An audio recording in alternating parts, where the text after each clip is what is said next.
Dans la vidéo, on va discuter la loi de Coulomb.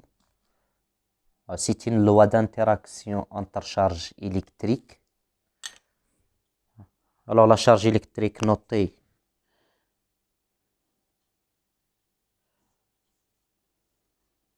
Coulomb. Il y a des particules qui portent des charges Coulomb et il y a des particules qui n'est pas chargées. L'électron, par exemple.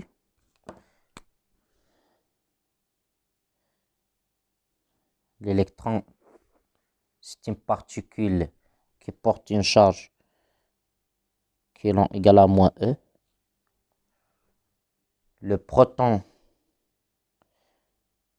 c'est une particule qui porte une charge plus E. L'ion Na+, particule élémentaire qui porte une charge qui est plus E. L'ion Al3+, une particule chargée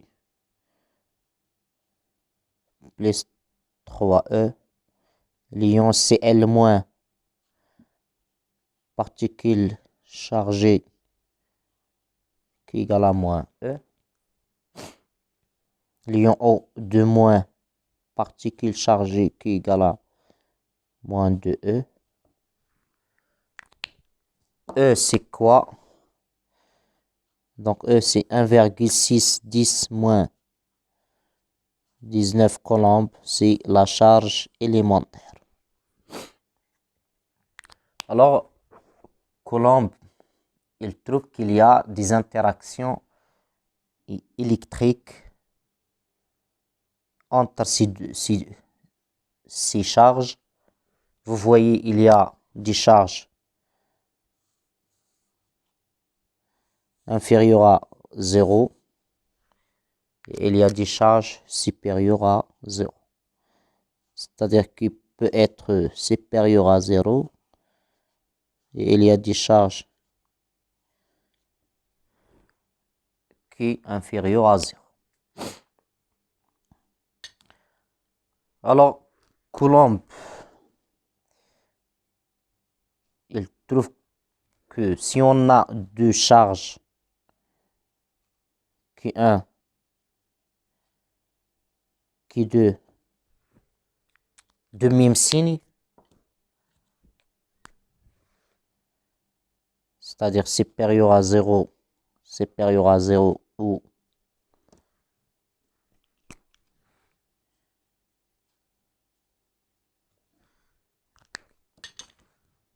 inférieur à 0.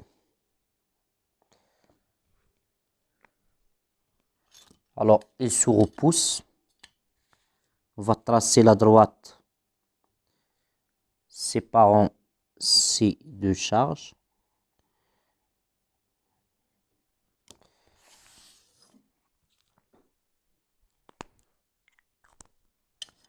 Voilà, ça c'est la force qui exerce la charge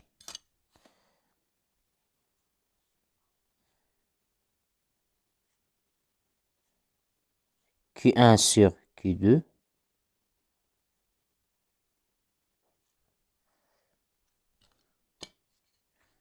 Ça c'est la force qui exerce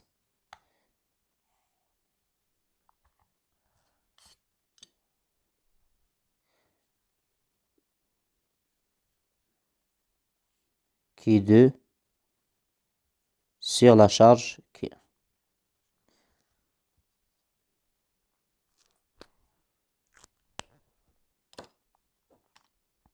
Maintenant, si les deux charges Q1, Q2 ont des signes opposés, Q1 supérieur à 0, Q2 inférieur à 0, on va tracer la droite séparant C qui passe par les deux charges. Alors, il y a attraction entre ces deux charges.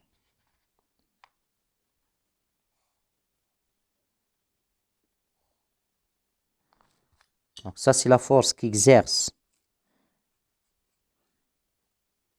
Q1 sur Q2. Ça, c'est la force qui exerce Q2 sur Q1. Alors, toujours, les deux forces ont des sens opposés et même intensité. Maintenant, comment on va calculer l'intensité de la force électrostatique entre ces deux charges? Alors, Fq1 sur Q2 égale à F Q2 sur Q1 égale à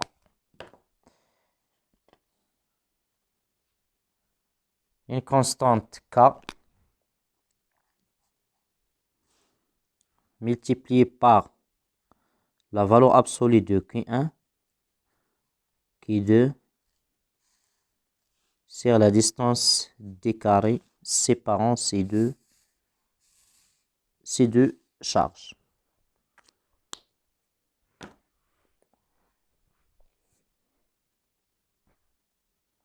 Maintenant, la loi de superposition.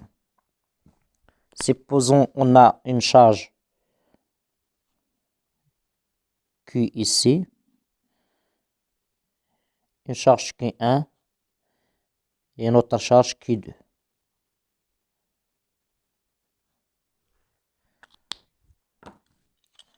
Alors, quelle est la force qui exerce Q1 et Q2 sur la charge Q1? Alors, là, on va tracer la droite séparant les deux charges Q2 et Q, et la droite séparant la charge Q1 et Q. Voilà. Alors, supposons Q supérieur à 0,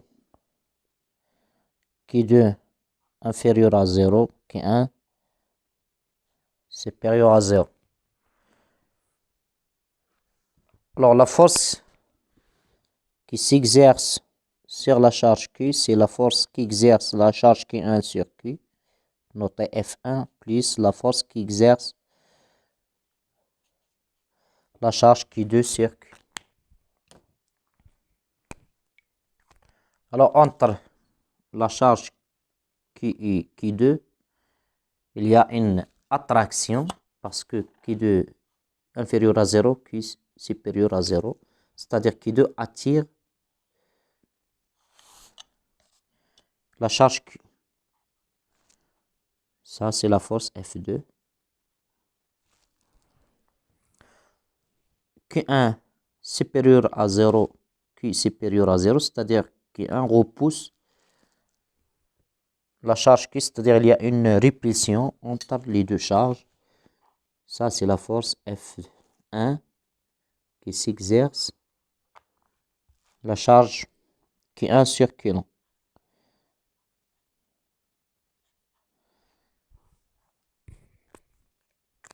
Alors, pour trouver la force totale qui s'exerce sur la charge Q, on trace un parallélogramme.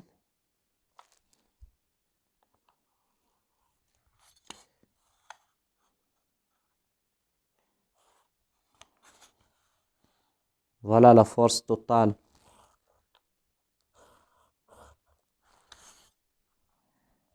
F qui s'exerce sur la charge Q. On a ici un angle de 90 degrés, c'est-à-dire le théorème de Pythagore, si on prend le carré F carré, donc c'est F1 carré plus F2 carré, c'est-à-dire F, c'est la racine de F1 carré plus F2 carré. Ça, c'est l'intensité de la force qui s'exerce sur la charge coulomb. Avec F1, c'est K fois Q1, la valeur absolue de Q1, Q2 sur la distance, si on note ici AB, ici C, sur la distance, AB carré. Et F2, K, ici,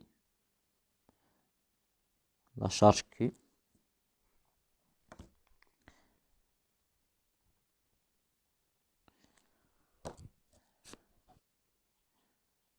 Qui de Q sur BC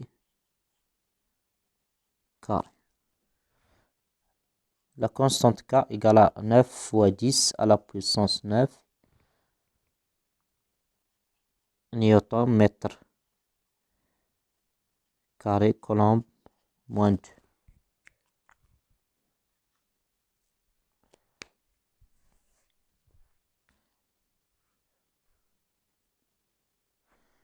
Un autre exemple. On a deux charges, Q1 et Q2, et une charge coulomb. Q1, la distance entre Q1 et Q, c'est D. La distance entre Q2 et coulomb, c'est D. On a ici un angle bêta. Alors, Q supérieur à 0, Q1 inférieur à 0, Q2 supérieur à 0. Alors, comment on va calculer l'intensité de la force qui s'exerce sur la charge coulomb? On va dessiner la force qui exerce Q2 sur Q. Entre Q2 et Q, il y a une répulsion. Donc ça, c'est la force qui exerce. La force F2 qui exerce Q2 sur Q1. La force qui exerce Q1 sur Q, c'est une force d'attraction. Q1 attire Q1.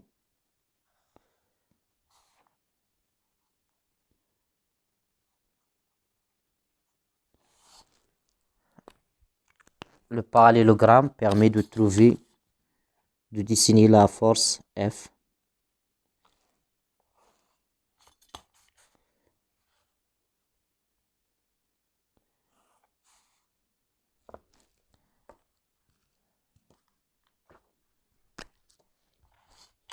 Ça, c'est la force totale qui s'exerce sur la charge coulomb.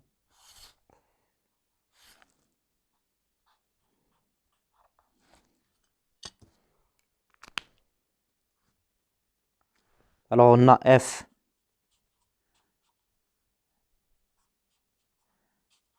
égale F1 plus F2. Le produit F carré, c'est F1 plus F2 carré. Alors, F carré égale à F1 carré plus F2 carré plus 2F1 F2. Alors, le vecteur carré, c'est l'intensité F carré. Le vecteur F1 carré, c'est F1 carré plus F2 carré plus... Alors, 2F1 F2, c'est le produit scalaire entre F1 et F2, c'est-à-dire 2F1 F2 cos l'angle entre F1 et F2, cet angle-là. 180 moins l'angle bêta. Cet angle, c'est 180 moins bêta. Donc, F carré égale F1 carré plus F2 carré plus... Alors, cos 180 moins bêta, c'est moins cos bêta. Alors, on trouve ici moins 2 F1, F2 cos bêta. Alors F c'est la racine de F1 carré plus F2 carré moins 2 F1, F2 cos bêta. Avec F1 c'est valeur absolue de Q1 Q sur D carré. F2 K Q2 Q sur D carré.